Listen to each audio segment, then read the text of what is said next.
الصلاة خير من النوم۔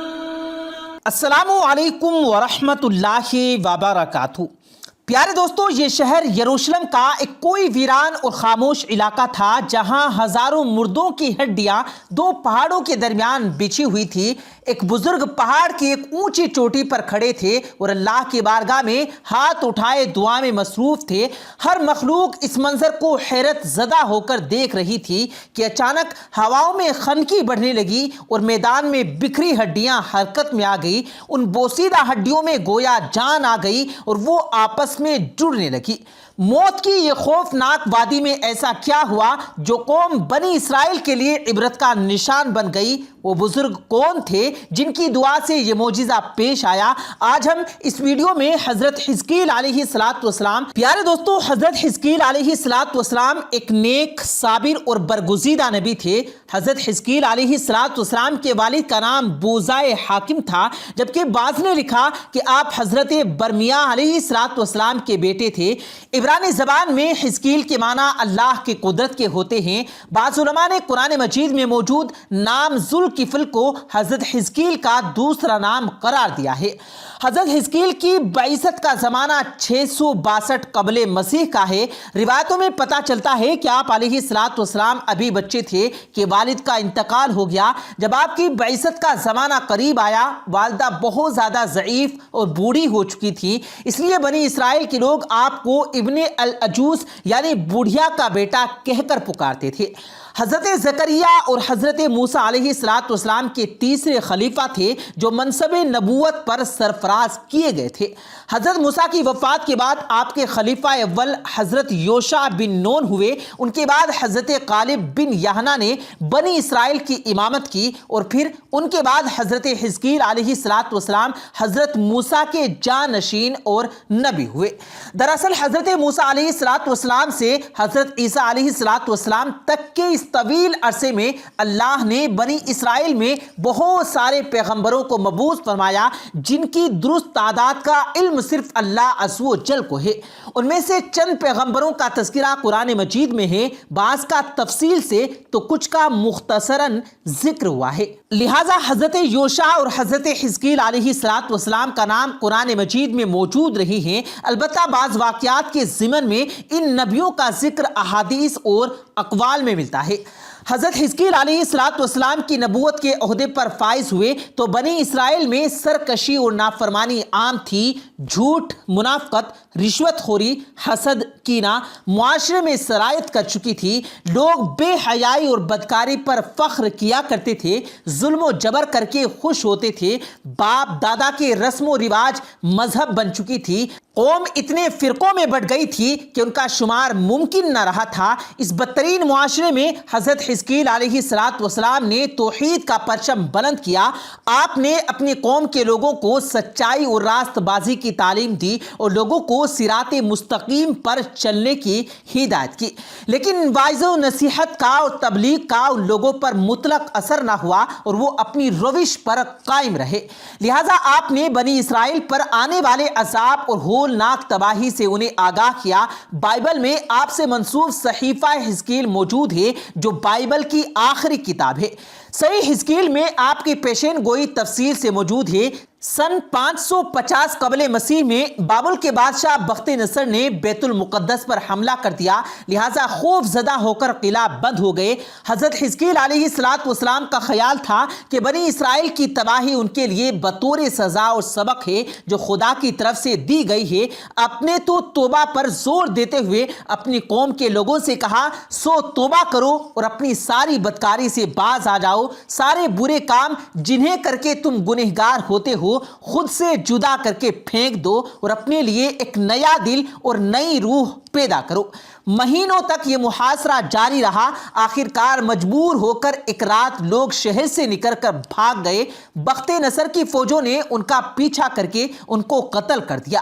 پورا یروشلم خاک و خون سے لت پت ہو گیا۔ اسی دوران ایک ایسا واقعہ پیش آیا جس سے بنی اسرائیل حیرت زدہ رہ گئے۔ یہ واقعہ ان کے لیے نشان عبرت بن گیا۔ واقعہ دراصل یوں ہے کہ حضرت حزقیل علیہ السلام نے بنی اسرائیل کے بچے ہوئے لوگوں سے کہا کہ تم سب تیار ہو جاؤ، ہم مشرکین سے جنگ کرنے جائیں گے تاکہ اللہ کے نام کو بلند کیا جا سکے۔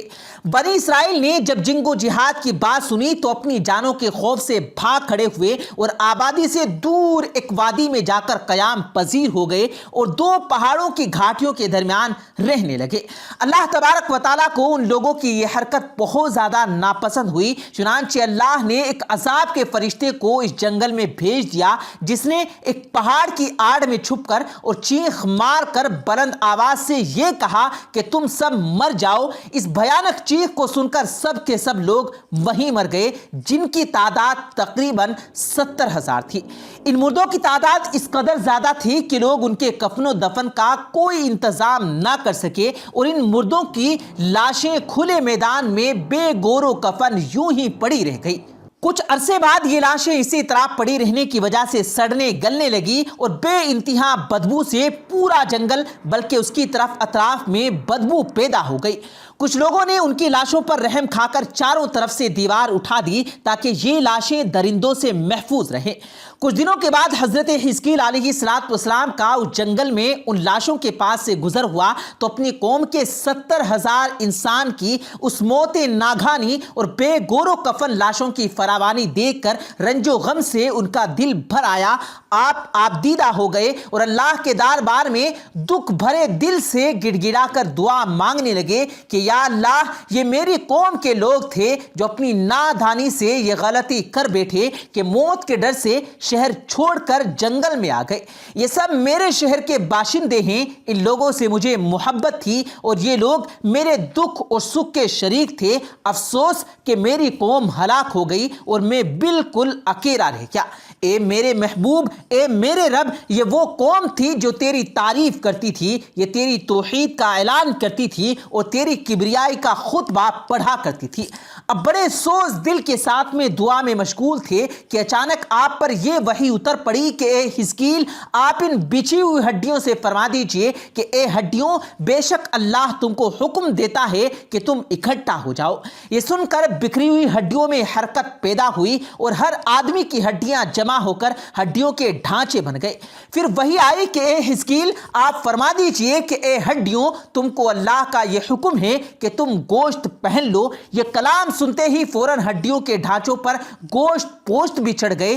تیسری بار پھر وہی نازل ہوئی کہ اے حزقیل، آپ یہ کہہ دیجئے کہ اے مردوں، خدا کے حکم سے تم سب اٹھ کر کھڑے ہو جاؤ۔ چنانچہ آپ کی زبان سے جیسے ہی یہ کلمات جاری ہوئے، 70,000 لاشیں یکدم اٹھ کھڑی ہو گئی اور تمام لوگ پھر سے زندہ ہو گئے۔